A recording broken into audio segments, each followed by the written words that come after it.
A lot of players are going to hate me for putting out this build, but I cannot gatekeep it. Let's get right into it. Starting off with the Fire Staff build tree, we are using a combination of Burnout, Firebolt, and Pillar of Fire. Fire Staff plays around one key passive known as Smolder, and that is a damage over time effect. You can increase the duration of Smolder by using Kindle, which is 20% longer, and you can also get more Smolder stacks by using a passive called Watch It Burn. Heavy attacking with the Fire Staff is going to be the main playstyle you need to understand.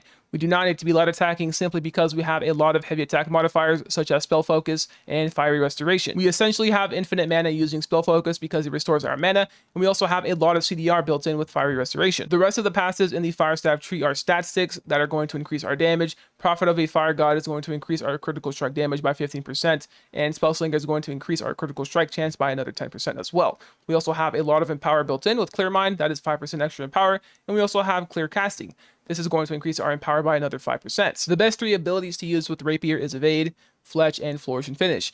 I've decided to run Flourish and Finish over Riposte simply because I despise the animation lock that happens at the end of this ability. Evade has a few neat passives that I really want you to understand, and that is going to be Breathe In. This gives you 20 flat stamina when you evade through a target's attack, and Allegro, which also gives you haste for doing the same thing. Fletch, of course, is our gap closer, finisher, and escape tool. You could also do some insane bursts with it by taking Interruption. This will allow you to do another quick stab at the end of your Fletch animation. When it comes to gearing out this build, the first thing you should prioritize is the Artifact Finisher. This artifact is what makes the build and allows your Fire Staff to have a 15% extra damage. For this to work, however, we do need Keenly Jagged on our Fire Staff, so make sure you pick up a Fire Staff with this perk. As for the other artifacts, Featherweight is going to be your best option. It is right here. Nature's Wrath is the one that I'm wearing at the moment in my armor set. Prior to World Aeternum, this was the best in-slot artifact to run for Fire Staffs. It got nerfed due to how strong Fire Staff was with it, and now Featherweight is what I will be personally running and prioritizing. It is the best artifact in the game for damage mitigation and light builds, as it allows you to wear it to heavy pieces. For jewelry, you have two options: Endless Thirst while playing solo, and Ankh while playing in a group. If you have a healer that is consistently healing you, you'll get a lot of value out of Ankh as you have 25% incoming healing. You do have reduced healing when using health potions though, so that's also something to keep in mind. Endless Thirst increases your health potion and regeneration potions by 33%, which is very valuable when playing solo. Since World Aeternum just came out and all of the new perks were added in the game, I don't exactly know what is best in slot. I will show what I have at the moment and other perks that you could look forward, but do not expect a best in slot guide at the moment. I don't have the correct best in slot guide for you, and I don't want you to follow a guide that I don't personally think is good or something that I wouldn't run. Starting off with the amulet, you should be looking for health and some sort of protection. On the ring, you should be looking for a hardy fire damage or a hardy keen. For the armor pieces, enchanted ward, thrust conditioning, slash conditioning, these are going to be the perks that you want to prioritize. You can also get a little bit of refreshing. It's not bad. I would recommend farming enchanted ward, slash conditioning, or thrust conditioning though. These are the best 2 damage mitigation perks in the game as well. And fire harnessing, okay? Fire harnessing is going to increase a lot of your fire damage. It's not mandatory. It is pretty nice to have, but it's not mandatory. You really want to prioritize the defensive perks first. And lastly, for the Fire Staff, you need Keenly Jagged and Alacritous Punishment. These are going to be the 2 best damage perks in the game for this build. There's a lot of builds in this game that have a lot of haste, especially the new Greatsword Grace with Hatchet. All of these weapons have haste built into them, which means you're going to do 15% extra damage to them. When it comes to the best gems to put in your armor, you have 2 options, and that is the Rune Glass of Ignited Opal, or you have the Rune Glass of Ignited Onyx. That's what's in my armor right now. It's going to increase all of your fire attacks by 2%. You can put 5 in your armor for a total of 10% extra fire attack damage. The gem you want to put in on your Fire Staff is a Rune Glass of Ignited Opal. It's going to make your Fire Staff do 9% more damage and have a 8% fire damage attack burn. This burn does more damage because you also have the Rune Glass in your armor. And lastly, the finisher is going to have a ruby inside of it.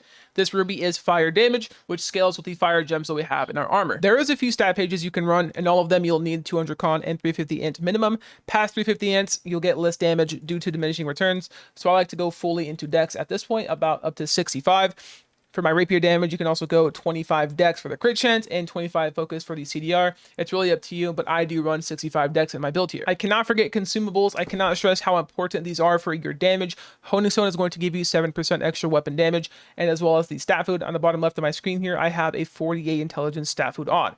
This is going to allow us to have all of these stats that we talked about. Honing Stone is going to increase your damage. And don't forget your defensive consumables like health potions and regeneration pots. Right now, I'm running regeneration serums in my build. I would highly recommend running these when you start getting super sweaty into PvP. These are very expensive to craft and buy. With Endless Thirst, the 33% healing consumables also work with regeneration serums. And regeneration serums are the highest amount of health potion that you can have in this game. Stalwart Heart Rune of Stoneform is going to be the best option to grab. Don't forget it. Now the fun part, combos. There's not really a lot of combos to do with the Fire Staff because of how simple the weapon actually is. You just want to make sure that you are heavy attacking into your fireball, heavy attacking into pillar, and before you're casting abilities as well, you can also light attack into burnout. You want to get in these light attack weaves as well when you're casting abilities. It does increase your DPS a lot. Rapier is the weapon that has all of the combos. So with Rapier, we have a lot of auto attacks we need to weave in, especially when we are fighting the melees up close. We have the first combo, which is auto evade auto. This is how you get super quick burst, and if you keep light attacking, it's going to reset the cooldown of evade as well. So auto evade auto, that's your quick poke. We can also extend this combo. We can do auto evade auto flourish and finish. That's a really good combo, so you got to learn that combo. It's especially pretty good when they have no stamina. So this is what the final combo is going to look like. You're going to fletch, backstab, auto evade auto flourish and finish. I'm going to send you all off with some gameplay. I hope to see you on my stream. We are live every day at 5 p.m. PST. Peace, baby.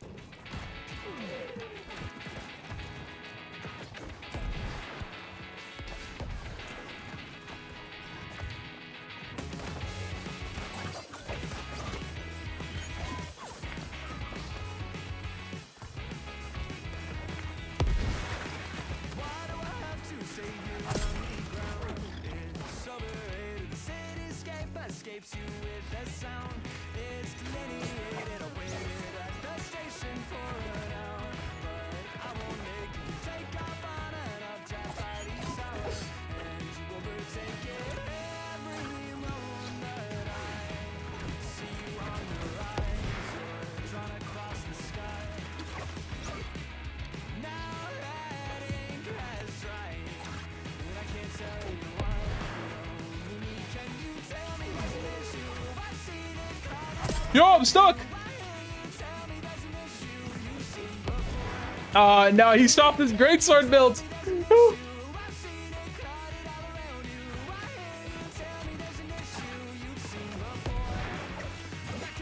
But I'm still better.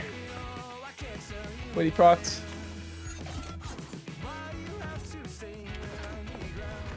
That's just I've been playing this game for a long time, man. Like way more than I should have.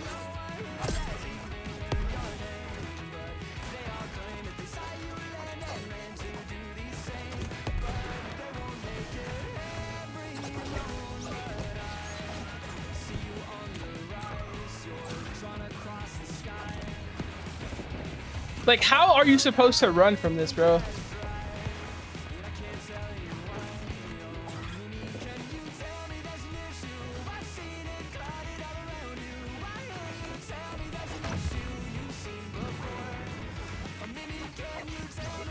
Sit down, hatchet abuser.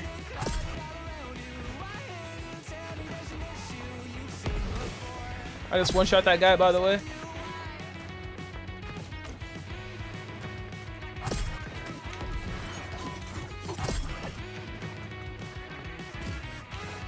The New World content creators are not making up-to-date guides, but I'm here, okay? I may not be known for these crazy builds, but now that New World Aeternum is here, we're gonna start pivoting into all these crazy builds, okay?